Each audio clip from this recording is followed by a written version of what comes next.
बिस्मिल्लाहिर्रहमानिर्रहीम। अस्सलाम वालेकुम। आज हम ऑर्गेनिक को डिस्कस कर रहे हैं। ऑर्गेनिक केमिस्ट्री में हम देखेंगे कि ऑर्गेनिक कंपाउंड्स के नेम्स किस तरह से होते हैं, उनके मॉलिक्यूलर फार्मूला, उनका कंडेंस फार्मूला और उनके स्ट्रक्चर फार्मूला को समझेंगे। तो ये एक टेबल है। टेबल में आपको यहाँ पे नज़र आ रहा है, नेम्स नज़र आ रहे हैं, methane, ethane, propane, butane, pentane, hexane, heptane, octane, नोनेन, decane. बच्चों आप लोगों को इनके नेम फिंगर टिप्स पे आने चाहिए। Methane, ethane, propane, butane, pentane, hexane, heptane, octane, नोनेन, decane. और साथ साथ आप लोगों को मैं कंडेंस फार्मूला तो मॉलिक्यूलर फार्मूला पूरा तो नहीं कहूँगी याद करने के लिए, क्योंकि याद करना आप लोग के लिए मुश्किल हो जाएगा। लेकिन आपको पता होना चाहिए कि मीथेन में कितने कार्बन होंगे। कार्बन 1 है, इथेन में कार्बन नंबर 2 है, प्रोपेन में कार्बन नंबर 3 है, ब्यूटेन में कार्बन नंबर 4 है। सिर्फ कार्बन नंबर आपको याद होना चाहिए। वो तो आप लोग अगर पूरा एक सीक्वेंस से भी याद कर लेंगे तो आपको सीक्वेंस से भी याद हो जाएगा कि मीथेन फर्स्ट पे है तो कार्बन नंबर 1 है, इथेन सेकंड पे है तो कार्बन नंबर 2 है। ठीक है, तो आप लोगों ने यहाँ पे जो याद रखना है, फ़िलहाल कार्बन नंबर याद रखना है और पूरा का पूरा सीक्वेंस आप लोगों ने याद कर लेना है। ठीक है, उसके बाद मैं आप लोगों को सबसे पहले स्ट्रक्चर फार्मूला राइट करना सिखा देती हूँ कि इनका स्ट्रक्चर फार्मूला कैसे राइट करते हैं। फॉर एग्जांपल ले लें मीथेन को। मीथेन था हमारे पास, आपको पता है, मैंने कहा कि इसमें कार्बन नंबर आप लोगों ने याद रखना है। तो मीथेन में कार्बन नंबर पाया जाता है 1। तो आप लोगों ने क्या करना है, सिर्फ कार्बन लिख लेना है, कार्बन ओनली कार्बन लिख लें और कार्बन लिख के छोड़ दें। एक कार्बन है तो एक कार्बन लिख दें। ठीक है, और आपको ये याद होना चाहिए, अगर आप लोगों ने पढ़ा हो पहले भी, कि एक कार्बन की 4 वैलेंसीज होती हैं, यानी कि वो 4 और एटम्स के साथ बॉन्ड बना सकता है। तो इसका मतलब है एक कार्बन है तो वो कितने हाइड्रोजन के साथ बॉन्ड बनाएगा, वो 4 हाइड्रोजन के साथ बॉन्ड बनाएगा। तो इसके 4 तरफ लाइन लगा के आप चारों तरफ हाइड्रोजन लिख दें। ये आप लोगों का क्या हो जाएगा, स्ट्रक्चर फार्मूला हो जाएगा। ठीक, तो इसी तरह आगे देखें, इथेन को देख लेते हैं। इथेन में आपको पता है कि कितने कार्बन होते हैं, 2 कार्बन होते हैं। इथेन में 2 कार्बन है तो पहले आप इस तरह से 2 कार्बन लिखें और उनके दरमियान एक बॉन्ड बना दें। 2 कार्बन और उनके दरमियान बॉन्ड। फिर इसकी इन कार्बन्स को लिखने के बाद फिर क्या करें, इन कार्बन्स के गिर्द 4 वैलेंसी कंप्लीट करें। जैसे कि यहाँ पे आप देखें, मैं यहाँ पे दिखा दे रही हूँ। एक तो ये बॉन्ड है, ठीक है, 4 लाइनें इसके इस कार्बन, मैं सिर्फ इस कार्बन को आप लोगों ने जहन में रखना है। ठीक है, इस कार्बन के गिर्द एक ये लाइन है, 1 एक लाइन, ठीक है, एक यहाँ पे मैं लगा देती हूँ, दूसरी लाइन, तीसरी लाइन और चौथी लाइन। ये 4 लाइन इस कार्बन के इर्द गिर्द होनी चाहिए, जैसे कि मैंने यहाँ पे लगाई हैं। ठीक हो गया। और इसी तरह दूसरे कार्बन को ले लें, इसको ले लिया मैंने, ठीक है, इसके गिर्द ये तो एक पहले से थी, ये इनकी कॉमन लाइन है तो ये काउंट होगी इस दौरान भी। ये एक लाइन पहले से थी, एक ये हो गई लाइन, एक ये हो गई और एक यहाँ पे लगा देंगे, तो ये हो गई 4 कंप्लीट लाइन।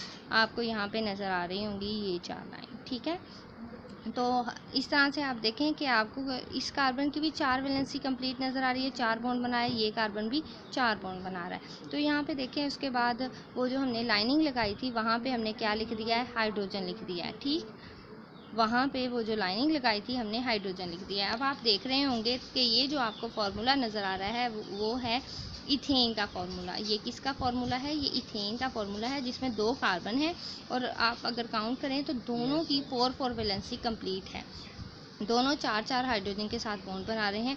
तो इसका कंडेंस फार्मूला भी हम लिख सकते हैं यहाँ से ही। फॉर एग्जांपल ये एक सी है, ठीक है, उस एक सी के साथ आप देखें कि कितने हाइड्रोजन अटैच हैं। एक सी के साथ कितने हाइड्रोजन अटैच हैं जी, CH3, यहाँ पे लिखेंगे CH3, और साथ दूसरा हाइड्रोजन है, दूसरा कार्बन है, उस कार्बन के साथ भी 3 हाइड्रोजन अटैच हैं, तो CH3।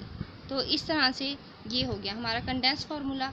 और इसको मॉलिक्यूलर फार्मूला में भी चेंज कर सकते हैं। कैसे कि फॉर एग्जांपल इसमें आपने पहले कार्बन नंबर काउंट कर लेना है। मॉलिक्यूलर फार्मूला इसका काउंट करने के लिए कार्बन कितने हैं, 2। अब हाइड्रोजन काउंट कर लेने हैं, हाइड्रोजन कितने हैं, 1 2 3 4 5 6, हाइड्रोजन है 6। तो स्ट्रक्चर फार्मूला की मदद से हमें इसका मॉलिक्यूलर फार्मूला भी पता चल जाएगा, C2H6। आगे चलें, आगे मैंने प्रोपेन को थोड़ा बताया हुआ है, तो स्ट्रक्चर फार्मूला प्रोपेन का बनाया। अब प्रोपेन में आपको पता होना चाहिए कितने कार्बन हैं, 3 कार्बन है। तो सबसे पहले आप 3 कार्बन एटम्स एक लाइन में लिखेंगे और उनके दरमियान बॉन्ड बना देंगे, जैसे कि यहाँ पे मैंने बनाया हुआ है। उसके बाद आप क्या करेंगे, उसके बाद आप इनकी वैलेंसीज को कंप्लीट करेंगे। ठीक है, आप एक कार्बन के गिर्द 4 लाइंस होनी चाहिए। आप देखें, इस एक कार्बन को देख लें, इसके गिर्द 1 2 3 और ये 4 लाइंस। तो इसी तरह दरमियान वाले को देख लेते हैं, ये दरमियान वाला है, ये एक कार्बन है, 1 2 3 और ये 4 लाइंस कंप्लीट हैं इसके गिर्द भी, और इसके गिर्द भी 4 लाइन, यानी ये 4 वैलेंसीज इसकी कंप्लीट हैं। उसके बाद उन सारी लाइंस के इर्द गिर्द जो लाइंस दरमियान में हैं उनके अलावा जो भी साइड्स पे लाइंस हैं उन पे क्या लगा देंगे, हम उन पे हाइड्रोजन लगा देंगे। तो इस तरह से ये एक स्ट्रक्चर फार्मूला बन गया। ये किसका स्ट्रक्चर फार्मूला है, ये ब्यूटेन का स्ट्रक्चर फार्मूला है, और प्रोपेन का स्ट्रक्चर फार्मूला है। और प्रोपेन का मोलिकुलर फार्मूला भी मैंने आप लोगों को काउंट करना सिखा दिया कि इसके कार्बन नंबर को काउंट कर लें और फिर हाइड्रोजन नंबर को काउंट कर लें, तो आपको मोलिकुलर फार्मूला भी पता चल जाएगा स्ट्रक्चर फार्मूला से। और इसी तरह कंडेंस फार्मूला, इसी को कंडेंस करके लिख दें, सी पहला सी के साथ 3H है, CH3, उसके बाद दूसरे सी के पास H2 है, CH2, ठीक है, और उसके बाद CH3। नेक्स्ट देखें, ऑर्गेनिक केमिस्ट्री में नेक्स्ट है जो हम पॉइंट डिस्कस कर रहे हैं, सॉरी ये अगेन आ गया जी। यहाँ पे चलें ब्यूटेन पे। अब ब्यूटेन को भी इसी तरह से एक्सप्लेन किया गया। ब्यूटेन में 4 कार्बन होते हैं, तो पहले 4 कार्बन लगा लें, फिर उनकी वैलेंसीज कंप्लीट कर लें और फिर उनको हाइड्रोजन के ज़रिए हाइड्रोजन लगा के आप स्ट्रक्चर फार्मूला बना सकते हैं। और ब्यूटेन का स्ट्रक्चर फार्मूला होता है C4H10। अब आ जाएं, एक और मैं आपको पॉइंट बताने लगी हूँ इसके मोलिकुलर फार्मूला को काउंट करने के लिए। इसका मोलिकुलर फार्मूला काउंट करने के लिए CnH2n+2 एक फार्मूला है, CnH2n+2 एक फार्मूला है। अब इस फार्मूला में क्या करते हैं हम, इस फार्मूला में क्या है, n की वैल्यू तो हमें पता है, n क्या है, कार्बन नंबर आपको पता है। मैंने बताया था आपको कि आपको पता होना चाहिए प्रोपेन में कितने कार्बन हैं, ब्यूटेन में, पेंटेन में। फॉर एग्जांपल हम ले रहे हैं यहाँ पे इथेन में 2 कार्बन है, तो जहाँ जहाँ n आ रहा है ना वहाँ 2 लिख दें, C2, n की जगह 2, H फिर 2, फिर n की जगह 2 और +2। अब इनको क्या करें, प्लस कर लें या जो भी मल्टीप्लाई हो रहे हैं जैसे भी हो रहे हैं वो करें। C2 वैसे ही आ जाएगा, यहाँ पे देखें 2 2 4 और +2 6, C2H6।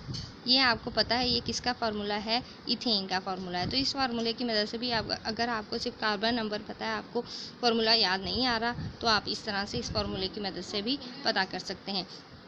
इसी तरह यहाँ पे देखें, यहाँ पे आपको फिर एक फार्मूला नज़र आ रहा है C4 ब्यूटेन का। ब्यूटेन में आपको पता है कितने होते हैं, 4 होते हैं। तो C4H2 यानी जहाँ जहाँ पे CnH2n+2, जहाँ जहाँ पे n आ रहा था यहाँ पे n आ रहा था, यहाँ पे 4 लगा दिया, यहाँ पे भी 4 लगा दिया। तो C4H10 अगर आप इसको काउंट करेंगे तो ये आ जाएगा, ये ब्यूटेन का फार्मूला है। अब आप देखें, मैंने आप लोगों को 4 एग्जाम्पल से समझाया है। मीथेन का मैंने मोलिकुलर फार्मूला भी आपको लिखना सिखाया, कंडेंस फार्मूला भी लिखना सिखाया और स्ट्रक्चर फार्मूला भी। इथेन का भी इसी तरह से, प्रोपेन और ब्यूटेन, इन सब के मैंने फार्मूला लिखने सिखा दिए हैं, मोलिकुलर, कंडेंस और स्ट्रक्चरल। और बाकी फार्मूलाज भी आप इसी पैटर्न के मुताबिक लिख सकते हैं। Thank you so much.